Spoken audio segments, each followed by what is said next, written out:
My dear friend, close your eyes now and let your breathing deepen. Imagine a world where thoughts can be shared, where dreams become landscapes we can walk through, and where the very fabric of reality can be subtly woven and unwoven. It is a story not of nightmares, but of the intricate dance of the mind and of a gentle journey home. Our tale begins with a man named Dom Cobb. He possessed a most unusual gift, and perhaps a gentle burden. He was what they called an extractor, a rare individual who could delve into the subconscious mind of another during their dreams, retrieving precious information. It was a delicate, silent art, performed in layers of sleep, where logic softened, and the impossible became merely different. Cobb, however, carried a quiet sorrow. He longed for his home, for the faces of his beloved children, but a past event, a shadow, prevented his return. He was a man adrift, always seeking a way back to the quiet comfort of his own hearth. One day, after a particularly complex attempt to gather information from a powerful businessman named Mr. Saito, the tables gently turned. Mr. Saito was no ordinary target. He had anticipated Cobb's actions. Instead of being extracted from, Mr. Saito offered Cobb a different kind of task, one far more profound and challenging than mere extraction. Inception. Inception, my dear friend, is the subtle art of planting an idea, a tiny seed of thought, deep within someone's subconscious mind, so gently that they believe it is their own. If Cobb could achieve this, Mr. Saito promised to use his vast influence to clear Cobb's name, allowing him to finally return home. It was an offer Cobb could not refuse, a whisper of hope in his quiet despair. The target for this grand endeavor was a young man named Robert Fisher, the heir to a vast corporate empire. His elderly father, Morris Fisher, was nearing the end of his days, and Mr. Saito wished for Robert to dissolve his father's powerful company, not for greed, but for a delicate balance of industry. To achieve such a delicate task, Cobb knew he could not work alone. He began to assemble a most remarkable team, each with a unique talent. First, there was Arthur, the meticulous point man. He was the architect of logistics, the one who understood every subtle nuance of the dream-sharing process, ensuring all components worked in perfect harmony. He was precise and steady. Then came Ariadne, a brilliant young architecture student. Cobb sought her out because she possessed a rare, intuitive understanding of space and structure. She would be the architect, tasked with building the vast, intricate landscapes of the dreams themselves, ensuring they felt real, yet contained the delicate paths needed for their journey. Ariadne, with her fresh perspective, soon became an essential guide, a gentle compass in their shared mental voyages. Eames was next, a forger with a captivating charm. He had the remarkable ability to impersonate anyone within a dream, taking on their likeness and mannerisms so convincingly that even the subconscious mind would be momentarily fooled. He would be instrumental in planting the subtle suggestions. And finally, there was Yusuf, a quiet chemist who understood the delicate pharmacology of dreams. He could concoct special sedatives that would allow the team to descend into multiple layers of dreaming, each deeper and more profound than the last, without the mind unraveling.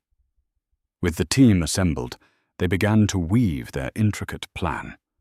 The strategy was to descend through 3 separate layers of dreams, each one a world built by Ariadne, each deeper and more vulnerable than the last. The deeper they went, the more potent the idea would become, until it nestled gently into Robert Fisher's core beliefs. Yusuf's potent sedative would be key to stabilizing these nested dreamscapes. Their journey began, nestled quietly on a long flight across an ocean. As the airplane lifted into the soft clouds, the team gently drifted into their shared dreamscape. The pool, first dream layer, was Yusuf's creation, a bustling, rain-slicked city. The air was heavy with gentle mist, and the city hummed with quiet energy. They gently entered Robert Fisher's subconscious, disguised as a common dream experience. But Robert's mind, they soon discovered, was not unguarded. His subconscious had been subtly trained to defend itself, manifesting as vigilant, shadowy figures who moved with a quiet, unsettling determination. A gentle chase ensued through the rainy streets, a flurry of precise maneuvers rather than loud clashes. Mal, Cobb's own lost wife, a projection of his quiet sorrow, made a fleeting, unsettling appearance here, causing a momentary lapse in their plans, a soft tremor in the dream. To move to the next layer, they needed a kick, a sudden physical jolt to signify the end of the dream. This kick was the gentle plunge of Yusuf's van, carrying their sleeping bodies into the cool, dark waters below. As the van softly settled into the water, they gently transitioned into the second dream layer. A world crafted by Arthur, a luxurious, elegant hotel. Here, the challenge was to approach Robert Fisher more directly. Eames, with his captivating charm, subtly impersonated Robert's godfather, Mr. Browning. In this guise, he gently whispered a suggestion to Robert, that his father, Morris, truly wished for him to be his own man, to forge his own path, perhaps even to break apart the very empire he was expected to inherit. This was a critical step, planting the seed of autonomy and quiet rebellion. Again, the shadow of Mal appeared, a quiet intrusion, her presence a soft ache in Cobb's heart, creating a momentary shift in the dream's gravity. Arthur, with his remarkable ingenuity, used this to their advantage, creating a gracefully suspended, zero-gravity environment in the hotel hallway, a place where weightlessness became a silent ballet. The kick from this level would be a precisely timed elevator freefall, a gentle descent into the next layer. From the quiet elegance of the hotel, they descended further, into the third dream layer, a vast, snowy mountain fortress, a world of pristine white and quiet grandeur, designed by Ariadne. This was the deepest, most vulnerable level, where Robert's core beliefs resided. Here, his subconscious projections were at their most vigilant, moving with a silent intensity to protect his innermost thoughts. The team, moving with quiet determination, navigated the snowy landscapes and fortress corridors. Their goal was to gently guide Robert to a secure chamber, a safe, where the planted idea could fully bloom. During a particularly challenging moment, Mr. Saito, already weakened from his encounter in the first dream, was gravely wounded, a quiet sign of the dream's deepening impact.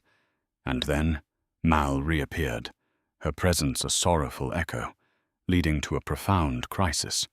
Robert Fisher was lost to them, his dream form gently fading.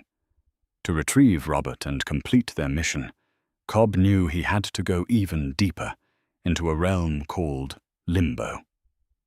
Limbo, my dear friend, is an unconstructed dream space, a place of pure subconscious, a vast, beautiful, yet desolate landscape. It was a place Cobb knew too well, a world he had once shared with Mal, a place where time flowed differently, and where memories solidified into impossible structures.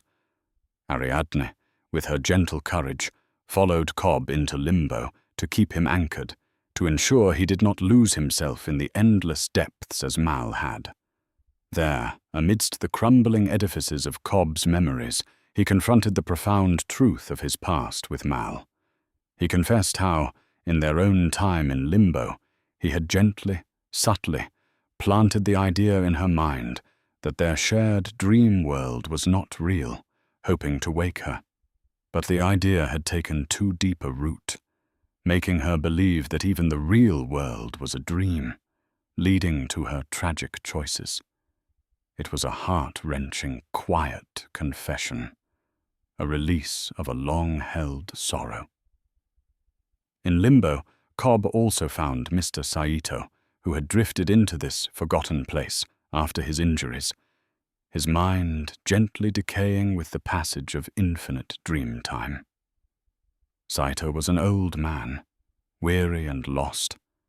Cobb, with gentle persuasion and a deep connection, reminded Saito of their quiet agreement, of the world awaiting them, urging him to choose to return. As Cobb reconciled with Mal's projection in limbo, embracing the memory of her rather than the destructive ghost, Ariadne gently brought Robert Fisher back from the edge of oblivion. With the final, crucial idea now firmly nestled in Robert's recovered subconscious, the gentle whisper that his father loved him not for his empire, but for himself, and wished for him to forge his own path, it was time for the final synchronized kicks. A series of gentle awakenings began. The fortress in the snow softly exploded, sending them upwards. The elevator in the hotel gracefully plunged, jostling them awake. And the van in the rainy city gently resurfaced, breaking the water's embrace. Each kick, a soft nudge, moving them closer to reality. Slowly, gracefully, the entire team awoke back on the airplane, the real world gently reasserting itself, the gentle hum of the engines, the soft light of the cabin. Robert Fisher, now awake and quietly reflective, made a phone call. He began the process of gently dismantling his father's vast corporation, not out of malice, but from a profound, newly found understanding of his father's true wishes. Mr. Saito, looking tired but deeply content, met Cobb's gaze. With a quiet nod, he took out his phone and made a call, fulfilling his promise. Cobb's name was cleared. The path home was open. Cobb's journey ended, as all journeys should, with a gentle arrival. He stepped off the plane, his heart light with anticipation, and walked through his own front door. There, bathed in soft, golden light, were his children, their faces clear and bright, calling to him. He embraced them, feeling the profound, quiet peace of being truly home. Before fully embracing this beautiful reality, Cobb reached into his pocket and spun his small silver totem, a top that would spin endlessly in a dream, but topple in reality. He watched it spin, a soft, hypnotic hum. And it spun, and spun. But Cobb did not wait to see it fall. He simply looked at his children, their faces full of love, and chose to step into the warmth of their embrace. Perhaps, sometimes, the truest peace is in simply choosing to embrace what is before you, letting questions gently drift away, and finding your quiet rest in the comfort of home. Now, my dear friend, just like Cobb, let your own mind drift to a place of quiet comfort and deep rest. Your journey through this story is complete. Let the images softly fade, and let the peace of a beautiful ending settle over you, guiding you gently into your own deep and restful sleep. Good night.